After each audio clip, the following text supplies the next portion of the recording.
नमस्कार, स्वागत है आपका अजीत अंजुम जी के प्लेटफॉर्म पर। मैं हूं नीलू व्यास। इस समय चुनाव की सरगर्मी है, चाहे हरियाणा हो चाहे जम्मू कश्मीर हो, और एक व्यक्ति जो कि लगातार हरियाणा और महाराष्ट्र में ट्रैवल कर रहे हैं वो है जम्मू कश्मीर के पूर्व गवर्नर सत्यपाल मलिक। अभी सत्यपाल मलिक जी लौटे हैं महाराष्ट्र के टूर से, जहां पर उन्होंने उद्धव ठाकरे के साथ भी मीटिंग की, और अभी कल ही शाम को वो लौटे। तो मैंने सोचा कि आज उनसे बात करनी जरूरी है कि इस समय राजनीति में क्या कुछ चल रहा है और उनकी नजरों से वो चीजें कहां पर देख रहे हैं। सत्यपाल सर, आपका बहुत बहुत स्वागत है। Thank you so much for joining. और आप कल ही लौटे महाराष्ट्र से। जी। और महाराष्ट्र में ये भी रिपोर्ट्स मैंने देखी कि आपकी मीटिंग वहां उद्धव ठाकरे से हुई थी। जी। तो उद्धव ठाकरे से किस सिलसिले में आपने मीटिंग की और क्या देखकर आए आप महाराष्ट्र में? उद्धव ठाकरे जी से तुम्हें शिष्टाचार, मेरे उनसे पुराना परिचय शिष्टाचार में मिला, and he is very kind, very nice, और बहुत ही कर्टियस हैं। और मुझे उनसे मिलके वैसे भी अच्छा लगता है। फिर महाराष्ट्र की पॉलिटिक्स पे भी जानकारी ली मैंने उनसे, और वहाँ उनको ही इज श्योर कि वहाँ बीजेपी हारेगी और ये लोग जीतेंगे। लेकिन वो श्योर हैं, आपको क्या लगा? क्योंकि आप भी वहाँ पे कई तबकों से मिले। मैं डबली श्योर हूँ। मैं वहाँ उन लोगों से मिला जिनसे कोई नहीं मिलता है। महाराजा सूरजमल के जमाने में जब ये लड़ाई हुई पानीपत की और यहाँ मराठे हार गए, तो उनकी विडोज जो थी उनको उन्होंने रखा कई महीने अपने दीग के किले में, और उनको वापस भेजा तो उनके साथ अपने फौजी भेजे थे। तो वो फौजी वहीं बस गए। उनके 22 गांव हैं, उन गांवों से लड़के आए थे मुझे मिलने के लिए। अच्छा। इनवाइट करने के लिए कि आप हमारे गांवों में आइए। तो महाराष्ट्र, और ये महाराष्ट्र का कौन सा इलाका है जहाँ पे आप कह रहे हैं इतने सारे लोग आए थे? ये महाराष्ट्र के बीच के लोग। अच्छा, सेंट्रल महाराष्ट्र के। तो ये इसमें किसान थे और कौन कौन से? ये तो किसान ही थे, ज्यादातर सब किसान, जाट थे, फ्रैंकली स्पीकिंग। तो मतलब जो जाट किसान है उन लोगों ने आपको वहां पर बुलाया था? नहीं बुलाया तो मुझे था वहाँ बेसिकली। तो उन्होंने एक मीटिंग की थी, एक बैठक की थी। तो वो लोग थे जो सोशलिस्ट हैं पुराने, ज्यादातर सोशलिस्ट पुराने, उन लोगों ने बुलाया था। अच्छा। लेकिन जैसे ही आपकी तस्वीरें कुछ जब आई कि आप उद्धव ठाकरे से मिले हैं, तो लोगों ने अटकलें लगानी शुरू कर दी कि लगता है अब आप शिवसेना उद्धव ठाकरे कैंप में जा रहे हैं। नहीं, उनके लिए मैं कैंपेन करूंगा। मेरी उनसे सिंपैथी है और मित्रता भी है, लेकिन पॉलिटिकली मैं कहीं नहीं जा रहा हूँ। तो कोई राज्यसभा की सीट या चुनाव में उतरने की? दूर तक मैं सब रह चुका हूँ। मेरी कोई इच्छा नहीं है इस तरह की। लेकिन महाराष्ट्र में जब आप उन किसानों से मिले और बाकी और जो तबकों से मिले, तो आपको देख के क्या लगा कि बीजेपी की कोई प्रेजेंस वहां पर इस बार है विधानसभा चुनाव में, या बिल्कुल है ही नहीं? एक बात से साबित होता है कि नहीं है। महाराष्ट्र का चुनाव हरियाणा के साथ होना था, लेकिन उसको इसीलिए टाल दिया गया कि ये श्योर नहीं थे। इनको ये था कि हारेंगे और ये चाहते थे किसी तरह हरियाणा मैनेज कर लें, तब हम चुनाव में जाएं। तो वहां तो बीजेपी का सफाया हो जाएगा। महाराष्ट्र में आप कह रहे हैं कि बीजेपी का बिल्कुल सफाया, बिल्कुल सुपड़ा साफ हो जाएगा। लेकिन वहां पर बीजेपी के साथ बिल्कुल सिंपैथी नहीं होने का आपको मेन कारण क्या लगा था? कि जिस तरीके से उद्धव ठाकरे के पीठ पे छुरा भूका, वो एक बड़ा फैक्टर वो है। एक बेईमानी से सरकार बनाई, वो सरकार भी काम नहीं कर रही है। किसानों के मुद्दे हैं, वो सारी चीजें हैं। महाराष्ट्र में भी फिर से कुछ और बातें मैं करती हूँ, लेकिन मैं हरियाणा पर भी आना चाहती हूँ, क्योंकि हरियाणा तो आपका खुद का स्टेट है। आप वहां पर ट्रैवल कर रहे हैं। क्या लग रहा है आपको? और इस बार क्या, जैसा लोग कह रहे हैं कि विनेश फोगाट की तो एक तरीके से आंधी दिख रही है इस बार। विनेश फोगाट तो एक तरफा जीत रही है, 50,000 से जीतेगी कम से कम। और हरियाणा में 60-20 का है, कांग्रेस 60 और बीजेपी 20। बहुत मतलब सफाया हो जाएगा वहां। लेकिन आपको क्या लग रहा है कि हरियाणा के चुनाव में मुख्य फैक्टर्स क्या हैं जो बीजेपी के खिलाफ है? वहां तो बेसिकली तो किसान आंदोलन है। किसान आंदोलन में हरियाणा की बड़ी शिरकत थी, बहुत हिस्सेदारी थी, और उसमें इन्होंने बहुत ज्यादती की। खट्टर ने रास्ते रोके, सड़कें खुदवा दी, डिचेस खुदवा दी, पानी छुड़वा दिया।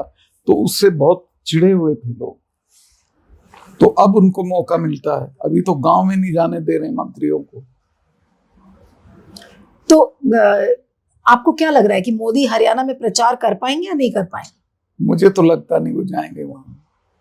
वो अब आप जहाज से सॉरी हेलीकॉप्टर से गए, उतरे, मीटिंग करके चले आए, वो तो कोई बात नहीं है। अगर हमारी तरह करें ना, गांव-गांव जाएं, पता चल जाएगा।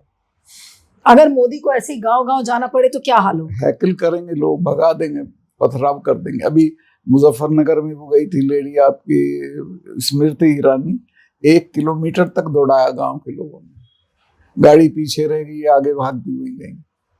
बहुत नाराजगी है, क्योंकि जब ये पावर में होते हैं तो एरोगेंस में कहते हैं कुछ नहीं, सब ऐसे ही हो जाएगा। मैं जब मिलने गया नरेंद्र मोदी से, मैं गवर्नर था और मैं गया कि साहब ये बैठे हैं किसान, इनसे बात कर लीजिए, तो बोला नहीं चले जाएंगे, कुछ नहीं होता। फिर मैंने घुमा फिरा के कहा कि आप ना करिए, आपका कोई मिनिस्टर कर लेंगे। नहीं कुछ नहीं होता। 2 महीने बाद माफी मांग के वो कानून वापस लिए। तो जो इनका लेवल ऑफ एरोगेंस है, दैट इज वेरी हाई। लेकिन ये जो हल्का लेने का जो एक एटीट्यूड है, मोदी जी ने किसानों को हल्के में लिया, जवानों को हल्के में लिया, पहलवानों को भी हल्के में ले लिया, ये जो हल्के में लेने का जो एटीट्यूड है, आज मुझे लग रहा है कि क्या बीजेपी उसी का खामियाजा भुगत रही है? उसी का भुगत रही है। और ये मोदी जी तो खत्म है, पुरानी कहानी है। वो 1 साल में उनको मुझे लगता संग ही हटा देगा और वो राज करने लायक नहीं रहेंगे। तो उनमें जो एरोगेंस थी, उसी का खमियाजा पूरी आरएसएस और बीजेपी भुगत रही। आरएसएस तो समझ गई है, आरएसएस के लीडर्स की अटरेंसेस आप देखिएगा समझदारी की हैं। मोहन भागवत ने कहा कि आदमी को अपने को भगवान नहीं समझना चाहिए, वगैरह वगैरह। लेकिन सत्यपाल साहब, कई लोग ये भी कहते हैं कि अरे आप आरएसएस का असली रूप क्या है ये पता नहीं किसी को। अंदर अंदर मोदी जी भी एक है, आरएसएस भी एक है, भले ही वो कुछ ना कुछ स्टेटमेंट्स इस तरीके से देते रहे होंगे, पर मैं नहीं मानता, क्योंकि अपना नुकसान तो आरएसएस भी देखती है ना। अब Modi ji have become a counter productive force. उनको सबको लग रहा है कि इसके साथ रहेंगे तो मारे जाएंगे, तो अपने सर्वाइवल के लिए वो लोग इनके खिलाफ। यानी कि आप ये कह रहे हैं कि मोदी जी आरएसएस के लिए भी अब काउंटर प्रोडक्टिव हो गए हैं और एक निगेटिव फोर्स हुए हैं। लेकिन आरएसएस उनको फिर इतनी जल्दी अलग क्यों नहीं कर पा रही है? आरएसएस के लिए क्या है भाई, उनकी वो पेरेंट आइडियोलॉजिकल बॉडी है, वो आज चाहे तो मोदी जी को हटवा। मुझे लगता है they are waiting for his being 75 में जाते उनको बहाना हो जाएगा, उसमें इनको हटा देंगे। और सलाहकार मंडल इनका एक होता है जो रिटायर्ड लोगों को जहाँ पे मार्गदर्शक मंडल में भेज देंगे। आपको लगता है कि मोदी जी इतनी आसानी से मार्गदर्शक मंडल में चले जाएंगे? जबकि अमित शाह ने तो ये कहा कि भाई 75 साल वाला जो रूल है वो मोदी जी के ऊपर लागू नहीं होता। तो अमित शाह तो यही कहेंगे, लेकिन वो लागू होगा और डट के लागू होगा। लेकिन इस समय क्या चल क्या रहा है सरकार में? आपकी तो काफी लोगों से बातचीत भी होती है। इस समय तो बैसाखियों वाली सरकार है, बहुत डिमोरलाइजेशन है। आई एम टेलिंग यू, बहुत ज्यादा डिमोरलाइजेशन। एक तो हर वक्त ये रहता है इन दोनों में से एक भी वापस होगी तो सरकार चली जाएगी। सरकार चली जाएगी तो तुम्हारी भी जांच होगी, तुमने जो अत्याचार किए हैं उनका बदला लिया जाएगा। तो बहुत घबराहट है। इवन अपने जो अमित शाह साहब हैं, सबसे ज्यादा तो उनको घबराहट है। लोग समझते हैं, हालांकि उन्होंने किया नहीं, लेकिन लोग समझते हैं सब उन्हीं का किया धरा है। तो सब में घबराहट है। मोदी जी में खुद घबराहट है। आपने देखा होगा चेहरे पे एकदम उनके बुढ़ापा आ गया है। लेकिन आपको क्या लग रहा है कि जो पूरी एनर्जी है इस समय प्रधानमंत्री नरेंद्र मोदी की, क्या वो सरकार बचाने पर है, या क्या वो ये सोच रहे हैं कि भाई कुछ ना कुछ करो, सत्ता में बने रहो, क्योंकि अगर हम सत्ता से बाहर हो गए तो फिर मेरा जेल जाना तय है? तो क्या सारी एनर्जी इस समय फोकस उस पर है, शासन पे नहीं? सारी एनर्जी अपने सर्वाइवल पे है, किसी तरह बने रहना। लेकिन कब तक चला पाएंगे मोदी जी ऐसे? मुझे तो लगता है 1 साल है उनकी। मतलब उनकी जो पॉलिटिकल शेल्फ लाइफ है वो 1 साल से ज्यादा नहीं। पूरा टर्म मोदी जी नहीं कर पाएंगे एज प्राइम मिनिस्टर। लेकिन अभी जो विधानसभा के चुनाव हैं, जम्मू कश्मीर है, उसके बाद हरियाणा है और महाराष्ट्र भी मेरे ख्याल से शायद हो ही जाएगा। लेकिन कई लोग ये कह रहे हैं कि उसको टालने की कोशिश भी कर रहे हैं। की थी, लेकिन मुझे लगता है नवंबर तक कराना पड़ेगा। तो इन राज्यों के चुनाव को देखकर आपको क्या लग रहा है कि उसके बाद मोदी जी का क्या वजूद रह जाएगा? ये सब जगह हारेंगे, उसके बाद he will become a liability for the party and RSS. लेकिन आपको क्या लग रहा है कि क्या इस समय कोई एक अंतर्द्वंद्व बीजेपी के अंदर चल रहा है? क्योंकि अभी भी आप ये देखिए कि बीजेपी के बहुत सारे नेता, बहुत क्या ज्यादातर नेता अभी भी मोदी जी के खिलाफ खुलकर कोई नहीं बोल रहा है। सबका दाना पानी चल रहा है, सबका सर्वाइवल है, कौन बोलता है? कितने लोग बोलते हैं देश में, मुझे बताएं आप। बोलता ही नहीं है कोई। कितनी इमरजेंसी थी तो कोई नहीं बोल रहा था, बुरे से बुरा शासन होता है तब नहीं बोलते हैं लोग। सुबह जो उनके पास उपलब्धि है उस पर बैठे रहते हैं कि ये ना चली जाए और आगे की कोशिश करते हैं चमचागिरी करके। लेकिन अभी हरियाणा की, अब एक एक करके मैं राज्यों की बात करूंगी कि हरियाणा में आपको क्या लग रहा है कि 90 सीट है, आपने कहा कि 60 और 20 का बैलेंस आपको दिख रहा है कि 60 कुछ है जी। हाँ, 60 और 20। हाँ, तो 90 सीट्स है, आप कह रहे हैं कि 60 और कुछ उनके घटक दलों के या जो बाकी जो रीजनल पार्टीज हैं उनकी कुछ सीट्स आ सकती हैं।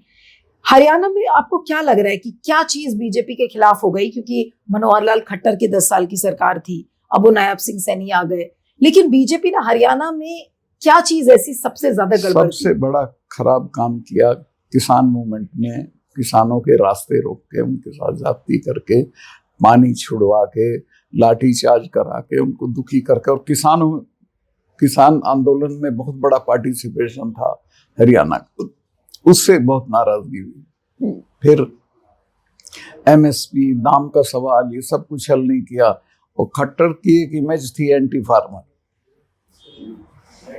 लेकिन ये संभाल क्यों नहीं पाए मोदी जी? ऐसा तो नहीं था कि उन्होंने ये सोचा होगा कि इस तरीके की छवि सरकार की हो जाएगी और जानबूझकर इस तरीके के हालात बन गए। मैं बताता हूँ, जब आदमी पावर में होता है तो उसको सब हरा हरा दिखता है, वो समझता नहीं सब ठीक है, कुछ नहीं।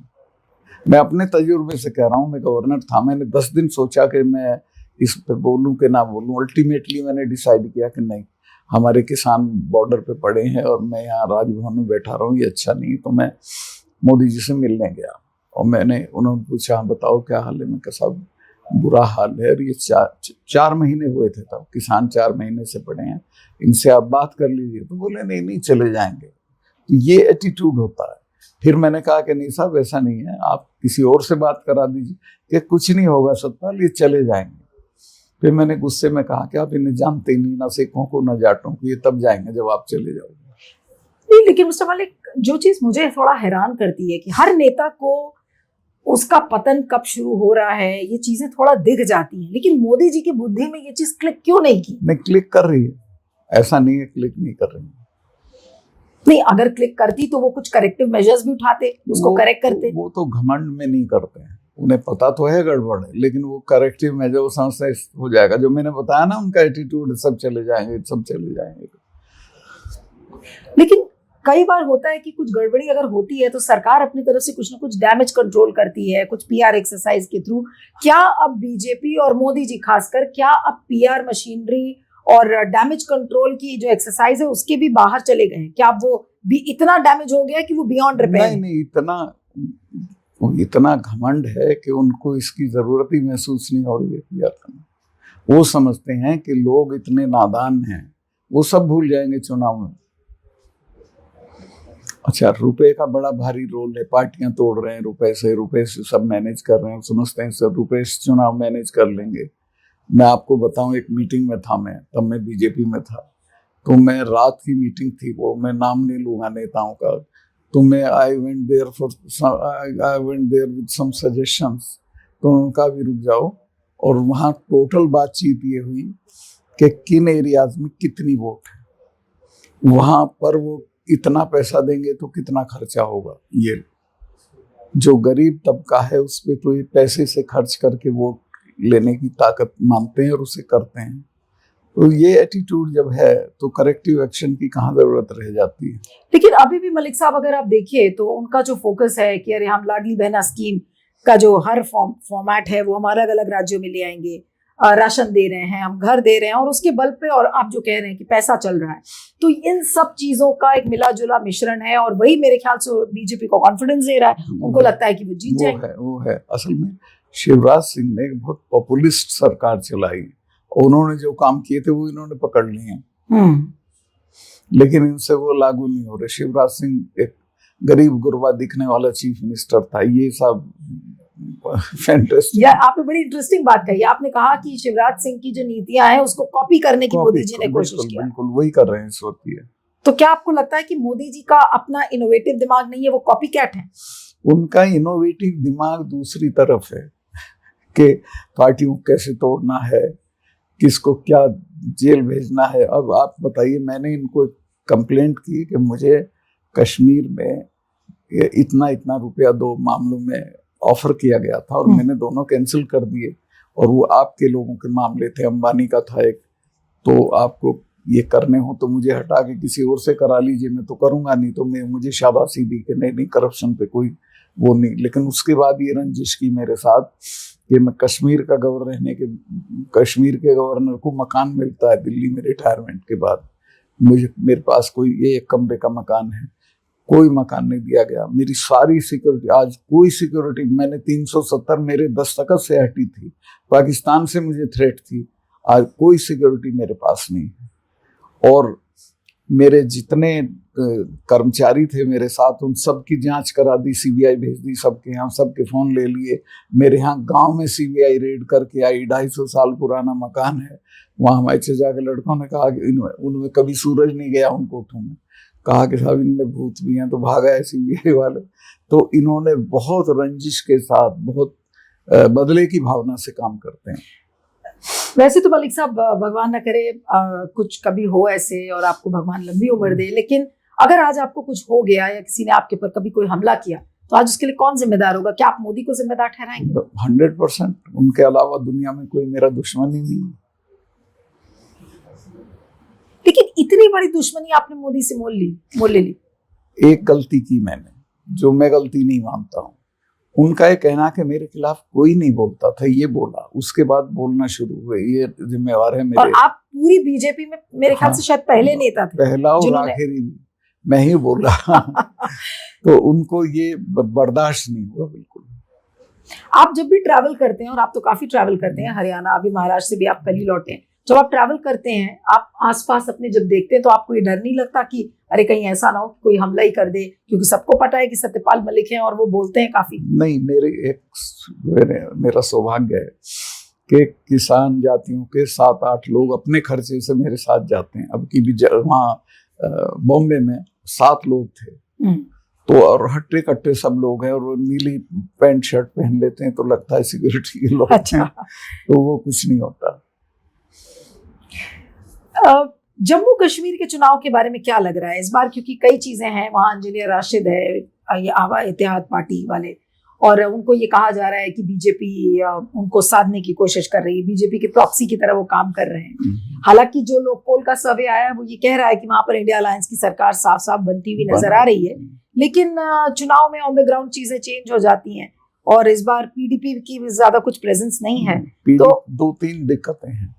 ये राम माधव को वापस इसलिए ले गए कि उसी ने पीडीपी के साथ इनका अलायंस कराया था। तो इनको ये कि शायद हमारा और पीडीपी का नंबर सरकार बनाने लायक हो जाए, तो राम माधव उसको करा देंगे। लेकिन पीडीपी वो खतरा मोल नहीं लेगी, क्योंकि पीडीपी जमात की पार्टी है, और जमात इस बात को देख चुकी है कि बीजेपी के साथ जाके नुकसान होगा, तो उस पर ये पूरी तरह डिपेंड नहीं कर सकते।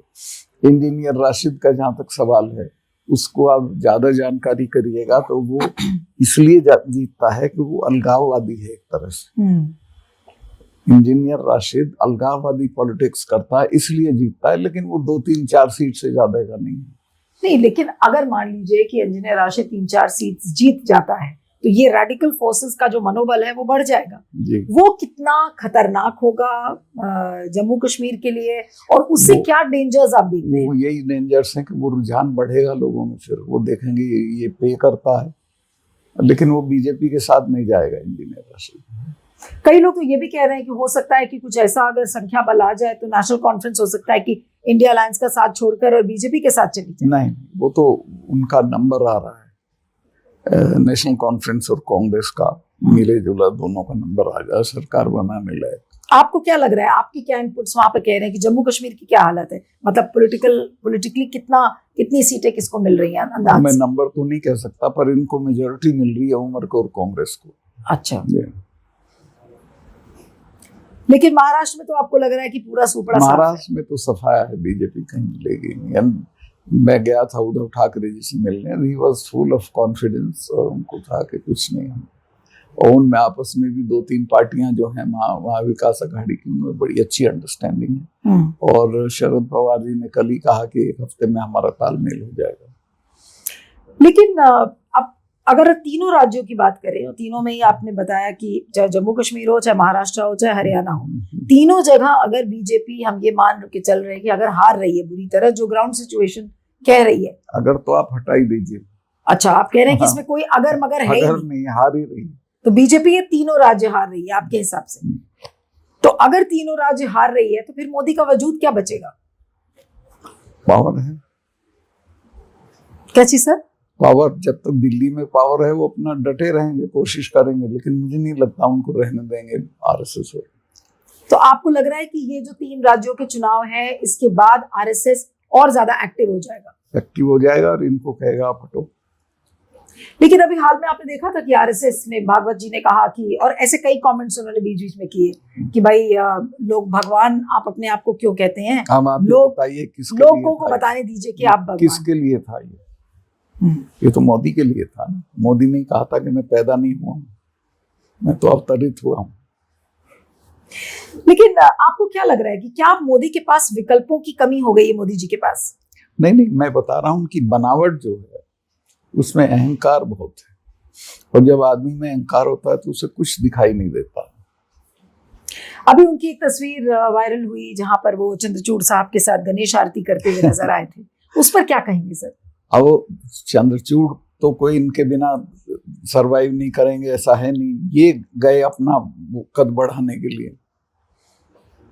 चंद्रचूड़ ने तो शिष्टाचार में न्योता दिया होगा, और ये जाते नहीं है कहीं, जानबूझ के गए कि दिखाई दे कि चीफ जस्टिस भी मेरे साथ। लेकिन आपको लग रहा है कि मोदी जी इतने सिंपल हैं कि अपना कद खाली बढ़ाने के चले गए, और उनको ये नहीं पता कि उन्होंने कितना डैमेज कर दिया जुडिशरी की छवि को? वो जुडिशरी से कोई मतलब नहीं, उन्हें अपने से मतलब है।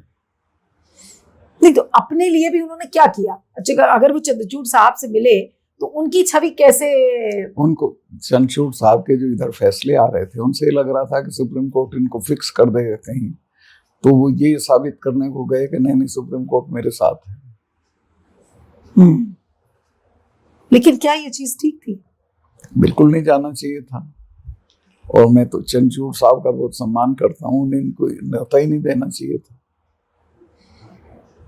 अभी तो लोग कह रहे हैं कि चंद्रचूड़ साहब ने शायद उनको न्योता दिया, फिर वो पहुंचे, लेकिन सवाल ये उठता है कि फिर इस तरीके से पिक्चर जो वायरल हुई उस पर क्या कहेंगे कि भाई वायरल हुई, अब लोगों ने बातचीत करनी शुरू की, अब सब अपनी अपनी तरफ से कहेंगे, लोग अटकलें लगा रहे हैं कि भाई क्या है, कोई डील हो रही थी या उनको कोई प्रमोशन चाहिए था? नहीं, उनको कोई प्रमोशन नहीं चाहिए था। बहुत सिंपल, ऑनेस्ट, बढ़िया आदमी है चंद्रचूड़ साहब। कई लोग इस तरीके की अफवाह भी उड़ा रहे हैं, और अफवाह ही कहूंगी इसका, क्योंकि इसको लेकर कोई पुष्टि नहीं है, लेकिन जो इंटरनेशनल कोर्ट ऑफ जस्टिस है वहां पर चंद्रचूड़ साहब को शायद कोई एक पोजीशन चाहिए, तो इसके वजह से प्रधानमंत्री का सपोर्ट चाहिए, तो लोग कह रहे हैं कि वो भी एक कारण हो सकता है। ऐसा नहीं है कुछ, वो सिंपल सीधे आदमी है, इस तरह की तिकड़म में नहीं है। लेकिन जो मोदी जी की एक हवा थी सर, जो पिछले 10 सालों से, आप खुद ही कह रहे हैं कि भाई मोदी जी की जो वो तो पूरा ध्वस्त हो चुकी है, खत्म हो चुके हैं। अब कितने दिन ही ये चला पाएंगे? एक ऐसा व्यक्ति जो हमेशा कैमरे में रहता था, हमेशा लाइव प्रोग्राम में धक्का दे देते थे अपने कोलीग्स को, फ्रेम में नहीं बर्दाश्त करते थे किसी को। एक बार मैंने देखा, 2-3 बार तो राजनाथ सिंह जी को माला में से निकलवा दिया, एक तरफ किया। अब क्या दिन मोदी जी को देखने पड़ेंगे आपके हिसाब से? कुछ नहीं, वो 1 साल बाद हट जाएंगे, और अगर हट के वो यहीं रहे इसी एरिया में बिना सिक्योरिटी के, तो उनको बहुत दिक्कत होगी।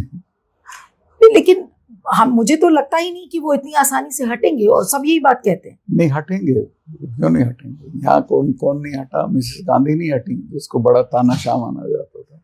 इस देश में बहुत ताकत है, डेमोक्रेसी में बहुत ताकत है।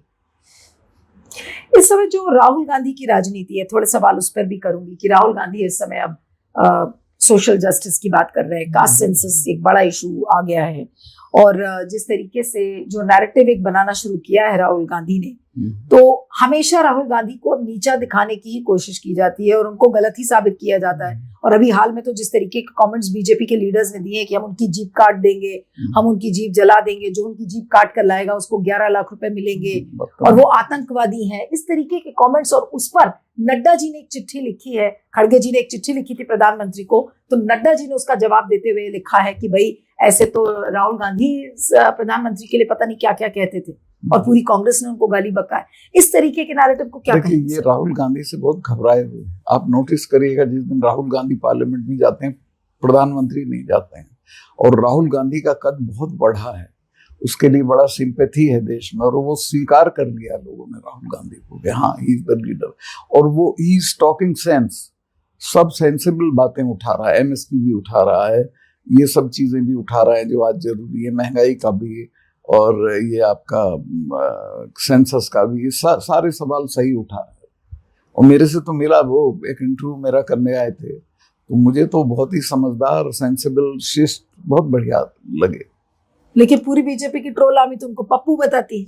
वो तो वो दौर खत्म हो गया जब वो पप्पू बता पाए थे, अब नहीं कह सकते उनको, कोई नहीं कह सकता पप्पू।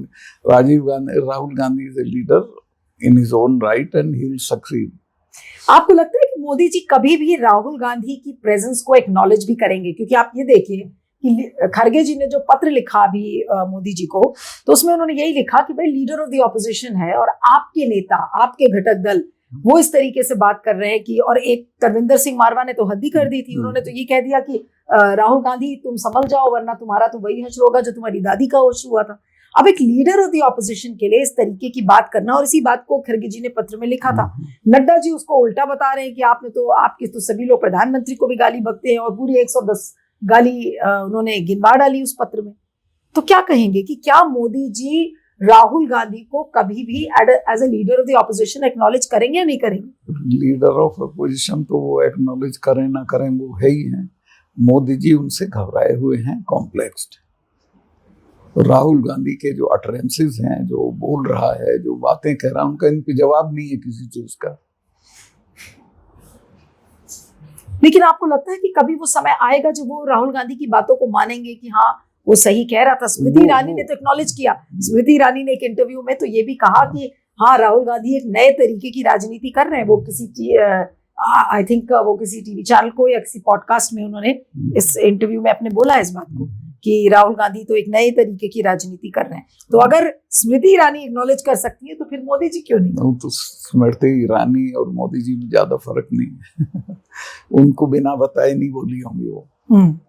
मोदी भी अंदर से मानते हैं। मोदी मैं आपको बता रहा हूँ, बहुत डरपोक आदमी है, बहुत घबराए हुए हैं, अपने भविष्य के बारे में बहुत चिंतित हैं, लेकिन कर कुछ नहीं सकते हैं। अब इतना डैमेज हो गया कि इस स्टेज पे सुधरता नहीं है। लेकिन इस समय जब वो एकदम अकेले थकेले पड़ रहे हैं, बिल्कुल इस समय मोदी जी का साथ कौन देगा? आपको लग रहा है अमित शाह उनका साथ देंगे? देते रहे, अमित शाह के साथ देने से क्या बनता है? लेकिन आपको लग रहा है कि मोदी जी बिल्कुल अब अकेले पड़ चुके? मोदी जी अकेले पड़ चुके। पार्टी उनसे निजात पाना चाहती है, आरएसएस उनसे निजात पाना चाहती है। लेकिन ये बाकी सब नेताओं का क्या होगा फिर? अभी तो सब मोदी के इर्द गिर्द घूम रहे हैं, मोदी जी मोदी जी। इनका वही होगा, फिर दूसरे के पीछे लग जाएंगे जो बनेगा। लेकिन बीजेपी का भविष्य आपको क्या लगता है? बीजेपी का अब कोई भविष्य नहीं है देश में, कम से कम 5-7 साल आने वाले सालों में नहीं। अगर मान लीजिए उनका कोई नया नेता आ जाता है तो भी कोई भविष्य नहीं है आपको लगता? तब भी नहीं है। हालांकि वहाँ नेता हैं ऐसे जिनसे बीजेपी के हालात सुधर सकते हैं, गडकरी हैं, सब कुछ है, लेकिन बीजेपी का इन टोटल जो नैरेटिव है वो लोगों के जहन में खत्म हो चुका है। ये इतना ज्यादा जो नफरत की राजनीति हो रही है सर, मतलब अभी जो हाल में जो बयान आए, चाहे वो संजय गायकवाड़ का बयान हो, अनिल बोंडे का बयान हो, तरविंदर सिंह मारवा का बयान हो, और ये राहुल गांधी के संदर्भ में जिस तरीके के बयान दिए कि हम जीप काट देंगे, जीप जला देंगे, तुमको तुम्हारा वही हश्र होगा जो तुम्हारी दादी का हुआ है। इतना कुछ राजनीति में होने के बावजूद अगर बीजेपी नहीं देख पा रही है और अगर उनके नेता इस तरीके से बात कर रहे हैं, और झूठ सच बात, अगर जो अभी विदेश दौरा उनका जो राहुल गांधी का हुआ था यूएस का, वहां पर उन्होंने यही बात कही थी कि भाई हम रिजर्वेशन हटा देंगे अगर ये सोसाइटी फेयर हो जाए तो, लेकिन ऐसा नहीं हो रहा है।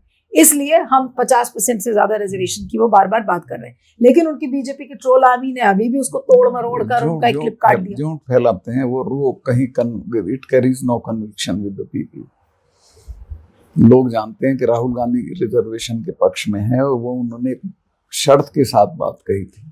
रिजर्वेशन की तो जरूरत ही नहीं थी अगर यहाँ समानता नहीं होती समाज में। लेकिन आपको लगता है कि अब बीजेपी की जो ट्रोल आर्मी है और जो बीजेपी की पीआर मशीनरी है वो भी अब मोदी जी के लिए कुछ नहीं कर सकती? नहीं, वो करे, वो तो इस वक्त वो खुद चिंता में है। सब बीजेपी में क्या है, बीजेपी का सभी पार्टियों में होता, आदमी अपने को देखता, तेरा क्या बनना, मोदी हट गया तो तेरा क्या बनना है। वो सब अपने सर्वाइवल के लिए चिंतित रहेंगे। तो ये जो मोदी नाम का जो एक फिनोमेना पूरे देश ने देखा था 10 सालों से, उस फिनोमेना का क्या है? वो खत्म हो गया। 10 साल थे उनकी उम्र, अवधि खत्म हो गई। अब ये किस शक्ल में हटेंगे, राजी खुशी हटेंगे या परेशान होकर हटेंगे या हार के हटेंगे, वो एक अलग बात है, पर ये अब नहीं सरवाइव करेंगे। जस्टिस मार्कंडे काटजू का मैंने भी एक हाल में इंटरव्यू किया था, उसमें तो उन्होंने कहा कि ये हटेंगे नहीं, इनको धक्का मार के हटाया जाएगा। इस तरीके की बात उन्होंने कही। नहीं, ये हट ही जाएंगे। तो इनको लेकिन हटाने का काम आप क्या कह रहे हैं कि आप केवल और केवल आरएसएस कर पाएगा और कोई नहीं? आरएसएस अपने सर्वाइवल के लिए करेगा कि अगर ये नहीं हटे तो तुम मर जाओगे, तो वो कहेगा आप प्लीज एक तरफ हो जाए। लेकिन कोई जरूरी कि वो आरएसएस की बात मानेंगे? नहीं, आरएसएस की बात मानना पड़ेगी, ऐसा नहीं है।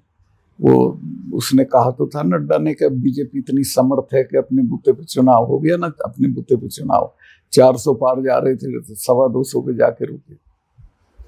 लेकिन जैसे कि लोकसभा के चुनाव में हमने देखा था कि आरएसएस के कार्डर्स ने बिल्कुल हाथ खींच लिया था, उन्होंने बिल्कुल सहयोग नहीं किया बीजेपी का।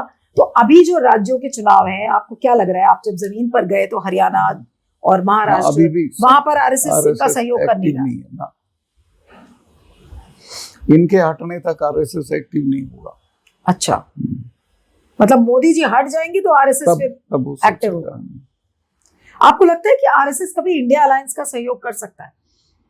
पता नहीं, मैं तो उसमें कुछ नहीं कह सकता, पर इंडिया अलायंस को उनके सहयोग की जरूरत नहीं। इंडिया अलायंस का सर्वाइवल तो उनको उनसे लड़ के है। तो अंत में सर सब खत्म करूंगी इस इंटरव्यू को कि आपको क्या लग रहा है कि अब राजनीति पूरी देश की किधर को जा रही है इस समय? देखिए, राजनीति देश की सही दिशा में जा रही है। माओ से तुम कहते थे जनता कभी गलती नहीं करती है, जनता सही सोच के साथ चलती है और जनता ने सोच बना लिया है कि मोदी से छुट्टी पाओ और अब इन नई ताकतों को पावर मिला। लेकिन आप ये देखिए, अभी हाल में जैसे कि 1 नेशन 1 इलेक्शन भी लेके चले आए। अब लोग उसकी आलोचना कर रहे हैं कि भाई आप देश की जो बहुलता है आप उसको खत्म कर रहे हैं और एक ही छत्र छाया, एक ही राज सबका हो, एक आदमी एक पार्टी एक विचारधारा, उस सब तरीके की बातें हो रही हैं। क्यों ला रहे हैं मोदी जी ये बार बार इस तरीके के नए नए शगुफे? उनका मन करता है कि वो इस देश में तानाशाह हो जाएं, प्राइम मिनिस्टर से हटें तो राष्ट्रपति हो जाएं, राष्ट्रपति से हटें तो कहीं चुनाव की जरूरत ही नहीं है, जब हम ही को चुन रही है जनता तो 1 पार्टी कर लें, उनका बस चले तो वो नासिर टीटो हो जाएं। लेकिन ये सब होने वाला नहीं है। अभी केजरीवाल भी एक नए तरीके की राजनीति कर रहे हैं। वो जेल से छूटे हैं और अब उन्होंने इस्तीफा दे दिया, आतिशी को बिठा दिया। आतिशी ने खाली कुर्सी रख ली और कहा कि भाई वो तो भारत के खड़ाऊ जैसा है। और ये क्या है? ये ड्रामा है? ये सब दिस इज नॉनसेंसिकल। सिंपल बात करनी चाहिए अपनी। वो ठीक आदमी है लेकिन लोग तो उसको कहते हैं कि वो मोदी से ज्यादा बड़े ड्रामेबाज। मैं तो नहीं ये शब्द यूज करना चाहता, क्योंकि मोदी को कोई सरपास नहीं कर सकता ड्रामे में। नहीं, लोग कहते हैं कि केजरीवाल तो मोदी जी से 10 हाथ आगे जा सकते हैं। केजरीवाल की वो अप्रोच नहीं है और उतनी जिसको कहिए ना पहुंच नहीं है जितनी मोदी की थी। ये सिर्फ थोड़ा सा दिल्ली का एरिया और थोड़ा हरियाणा के बनियों में है, बाकी कुछ नहीं है। लेकिन आपको लगता है कि केजरीवाल मोदी जी से 10 हाथ आगे जा सकते हैं? बस चले तो जरूर चले जाएंगे, पर जनता के परसेप्शन का भी तो कोई मतलब होता है। लेकिन जनता ने मोदी जी को आउट कर दिया, आप कह रहे हैं? बिल्कुल 100% रिजेक्ट कर दिया जनता ने। चलिए, आपका बहुत बहुत शुक्रिया Satyapal ji. Thank you so much. Thank you.